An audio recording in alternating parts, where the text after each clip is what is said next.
മാലവേ ഒന്ന് തീപ്പെട്ട് വരൂ. ഇല്ല മാലവേ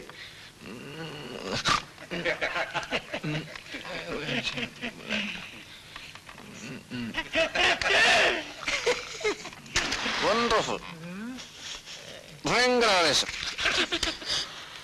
ചേരമാഷെ, ആദ്യം എല്ലാവർക്കും കുറെ ആവേശം തോന്നും. നന്നായി പഠിപ്പിക്കണം, നല്ല റിസൾട്ട് വേണം, പിന്നേക്ക് അങ്ങ് പോകും. കൊത്താരി കമ്മീഷൻ വന്നു, എത്ര കമ്മീഷൻ വന്നു, ഒന്നും നേരെയാവില്ല മാഷെ. അതും ശരിയാ. ഒരാൾ കുപ്പിക്ക് 3 റുപ്പിക പ്രകാരം 60 കുപ്പി പാൽ വാങ്ങി 15 കുപ്പി വെള്ളം ചേർത്ത് 4 റുപ്പിക പ്രകാരം വിറ്റാൽ ലാഭമോ നഷ്ടമോ എത്ര ശതമാനം? ഇത് ഞാൻ പഠിച്ച കണക്കാ. പാലില് വെള്ളം, നെയ്യില് വെളിച്ചെണ്ണ, ശതമാനം പഠിപ്പിക്കും. അത് തന്നെ മാഷായപ്പോ ഞാൻ വീണ്ടും പഠിപ്പിക്കുന്നു. The whole system is wrong. Correct, correct. As a result of the explorations of the sea which has taken place in the last 50 years and of numerous scientific experiments, men have discovered and perfected ways of exploiting the wealth of the sea. You stand up. Yourself. ആ പുസ്തകം എടുത്തോളൂ. Balance. അവിടെ നേതാക്കൾ മുന്നണിയിലാണ് വേണ്ടത്. അവിടെ ഇരിക്കും. എന്റെ seat അവിടെയാണ്. ക്ലാസ്സിൽ കുടിയടപ്പം ആവശ്യമില്ല. അവിടെ ഇരിക്കണം. Silence. Sit down.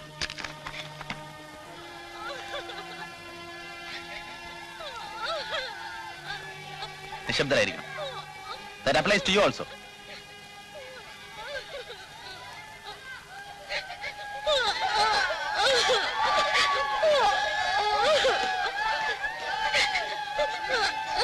Take it easy. തോറ്റു കൊടുക്കരുത് ടീച്ചർ. വന്ദനം വന്ദനം മാലോകരെ നിങ്ങൾ ഇന്നെന്റെ സൽക്കഥ കേൾക്കുമാറാകണം. വന്ദനം വന്ദനം മാലോകരെ നിങ്ങൾ ഇന്നെന്റെ സൽക്കഥ കേൾക്കുമാറാകണം. വന്നിടും തെറ്റുകളെല്ലാം ക്ഷമിച്ചെന്റെ അന്നിപ്പരിപാടി കാണണം കേൾക്കണം. രാവണനെന്നത് കേൾക്കും നേരം ദേവകളൊക്കെ വിറച്ചിടുന്നു. രാവണനെന്നത് കേൾക്കും നേരം ദേവകളൊക്കെ വിറച്ചിടുന്നു. വന്ദനം വന്ദനം.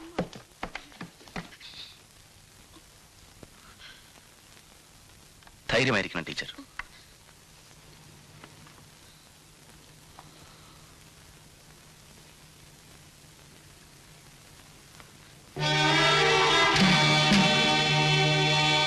ആരുടെ കയ്യിൽ പറഞ്ഞേ?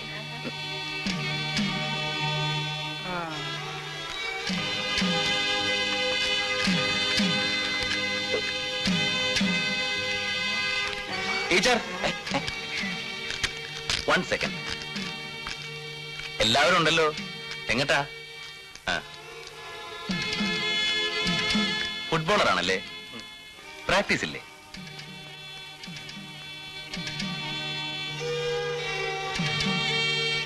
നിൽക്കൂ ടീച്ചർ, ഞാനും വരുന്നുണ്ട്. കുട്ടിക്കാലത്ത് ഞാൻ സ്കൂളിലേക്ക് വന്ന വഴിയാണിത്. നിങ്ങളൊക്കെ ജനിക്കുന്നതിന് വളരെ വളരെ മുമ്പ്. ഈ ഭാഗത്തുള്ള വീടുകളൊക്കെ എനിക്കറിയാം. അവിടെ അമ്മമാരും പെങ്ങന്മാരും ഒക്കെ ഉള്ള ആണുങ്ങളുണ്ട്. ഒറ്റയ്ക്ക് പോകുന്നവർക്ക് ആരെങ്കിലും ശല്യം ഉണ്ടാക്കിയാൽ, അല്ല നിങ്ങളല്ല, നിങ്ങൾ ചെയ്യില്ല, അല്പം കൈക്രിയ ചെയ്തോളാൻ ഞാൻ ഏർപ്പാട് ചെയ്തിട്ടുണ്ട്. ആ, മഴ വരുന്നതിന് മുമ്പ് വീട്ടിൽ പോയിക്കോളൂ.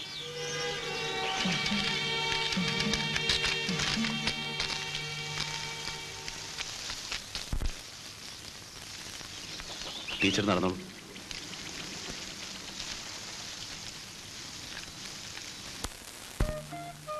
ആ താലപ്പൊലിപ്പാലയുടെ താഴെയല്ലേ ടീച്ചറെ വീട്? അതെ, അറിയൂ. ഇവിടെ എലിമെന്ററി സ്കൂളിൽ പഠിക്കുന്ന കാലത്ത് ഇടയ്ക്ക് വെള്ളം കുടിക്കാൻ കയറിയിട്ടുണ്ട്. മാഷ് എവിടെയാണ് താമസം? ഒരു പ്രശ്നമായിരുന്നു. പുഴയുടെ അക്കരെ ഒരു ചെറിയ വീട് കിട്ടി. ഈ വഴിക്ക്? ഓ, വെറുതെ. ആ പിള്ളേര് പിറകെ വന്നപ്പോ ഞാൻ പേടിച്ചു പോയി. ചുമ്മാ ഞാനും ഈ വഴിക്ക് നടന്നു, ടീച്ചർ പേടിക്കാതിരിക്കാൻ. ഇവിടത്തുകാരനാണ് മാഷെന്ന് ആരോ പറഞ്ഞല്ലോ. ഇവിടെ അടുത്തൊക്കെ തന്നെയാണ് ജനിച്ചതും വളർന്നതും. സ്വന്തം എന്ന് പറയാൻ ഒന്നുമില്ല. ഞാൻ പഠിക്കാൻ തുടങ്ങിയത് തന്നെ ഒരു കഥയാണ്. കഥയോ? ഒരു പെൺകുട്ടിയുടെ പുസ്തകവും ചോറ്റുപാത്രവും എടുത്ത് തുണയ്ക്ക് വരും സ്കൂളിൽ. ശേഖര, ദേ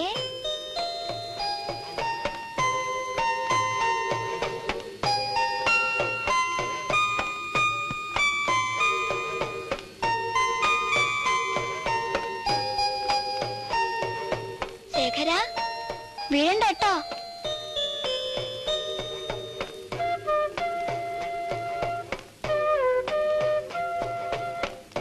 മാധവക്കുട്ടി പിന്നെ തിന്നോളൂ. അങ്ങനെ ക്ലാസ് വിടുവോളം പുറത്തിരിക്കും.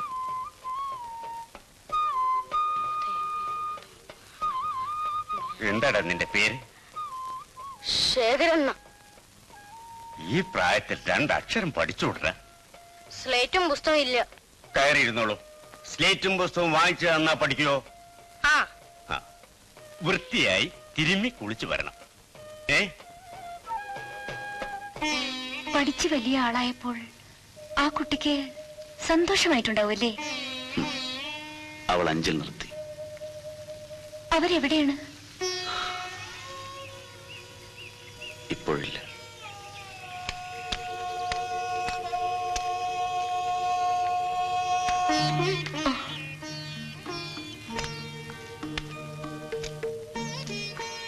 എക്സ് മിലിറ്ററിക്കാർക്ക് ഇതിലും നല്ല പണി കിട്ടില്ലേ? ലോകത്തിൽ ഏറ്റവും നല്ല പണി ഇതാണെന്നാണ് എനിക്ക് തോന്നാറ്, പഠിപ്പിക്കൽ. ഒരിക്കൽ ഈ നാട്ടിൽ നിന്നകലെ എത്താവുന്നത്ര അകലെ പോണമെന്ന് തോന്നി. പട്ടാളത്തിൽ ചേർന്നു. നാടിനോട് അത്ര വെറുപ്പാണോ? അല്ല, ഭയങ്കര ഇഷ്ടം. പഠിക്കുന്ന കാലത്ത് ഞാനിവിടെയൊക്കെ വെറുതെ അലഞ്ഞു നടക്കുമായിരുന്നു, നാടിന്റെ ഭംഗി ശരിക്കും കാണാൻ. ടീച്ചറുടെ താലപ്പൊലിപ്പാലയുടെ ചോട്ടയത്ത് കാണുന്ന അസ്തമനത്തിന്റെ ഭംഗി ഞാൻ മറ്റൊരിടത്തും കണ്ടിട്ടില്ല. കുറെ നാടുകൾ തെണ്ടിയവനാണ് ഞാൻ. ഈ വഴിക്ക് കുട്ടികൾ വരുന്നുണ്ട്, അവരുടെ കൂടെ മടങ്ങിയാൽ മതി. ഇനി കുറച്ച് ദിവസത്തേക്ക് വിർണപ്പെട്ട അഭിമാനത്തിന്റെ പ്രശ്നം ഉണ്ടാവും നമ്മുടെ പോക്രികൾക്ക്.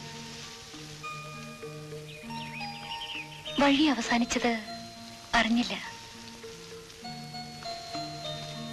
Good bye teacher.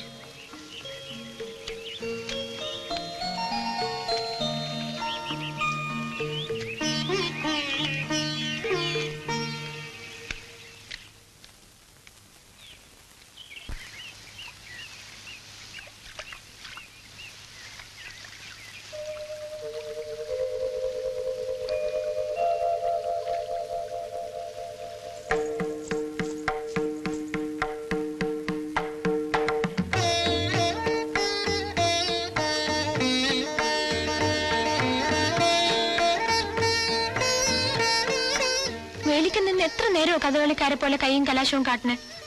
നാണിയമ്മ മാത്രമേ കണ്ടുള്ളൂ. ഭാഗ്യം. ആളുകൾ കണ്ടാലെന്താ? മാധവിക്കുട്ടി ഇതൊന്ന് വായിച്ചു നോക്കൂ. കത്താണോ? നേരിട്ട് പറയാൻ ധൈര്യം പോരാത്തവർക്കല്ലേ കത്ത്.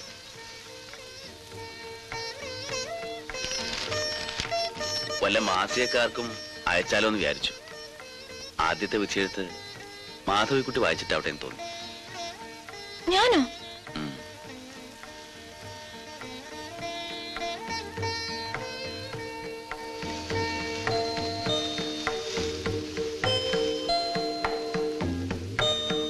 അച്ഛൻ പറയാറുള്ള പോലെ ദുഷ്ടവിചാരമേ ഉള്ളൂ എഴുതിയാളുടെ മനസ്സിൽ. ദുഷ്ടവിചാരല്ല, എല്ലാ നായകന്മാർക്കും ഈ ഘട്ടത്തിൽ അല്പ ഉന്മാദം കാണും. കവിതയിലും അത് പകരും.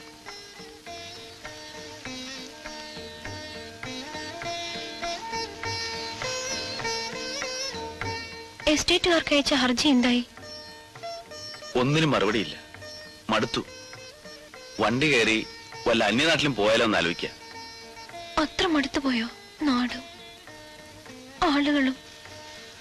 വല്ലപ്പോഴും വഴിവെക്കിൽ വീണ് കിട്ടുന്ന ഒരു ചിരി, ഒരു വാക്ക്, അടുക്കള മുറ്റത്തേക്ക് ആംഗ്യം കൊണ്ട് സന്ദേശമയക്കാൻ മണിക്കൂറുകളോളം വേലിപ്പടപ്പിലുള്ള കാത്തുനിൽപ്പ്. ഇതിനൊരു അവസാനമുണ്ടോ എന്തോ? അറിയില്ല. ഞാൻ എന്തൊക്കെയോ പ്രാർത്ഥിക്കാറുണ്ട്. ഈശ്വരന്മാർക്ക് ദയുണ്ടാവട്ടെ. മനുഷ്യർക്ക് അല്പം ദയ തോന്നിയാലും മതി.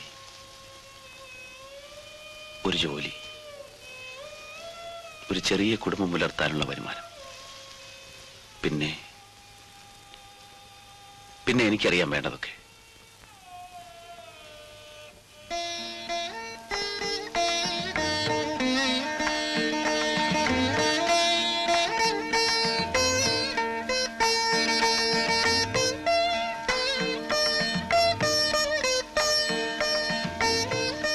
സന്ധ്യയ്ക്ക് ഞാൻ വാഴാവിൽ പോകുന്നുണ്ട്. വേണമെങ്കിൽ അവിടുന്ന് കുളിച്ച് തൊഴുതോളൂ. വാഴാവിൽ സരസ്വതിയാണ് പ്രതിഷ്ഠ. എഴുത്ത് നന്നാവും. നിൽക്കൂ. ഇപ്പൊ തന്നെ അന്വേഷണം തുടങ്ങിയിട്ടുണ്ടാവും. ഞാൻ പോട്ടെ.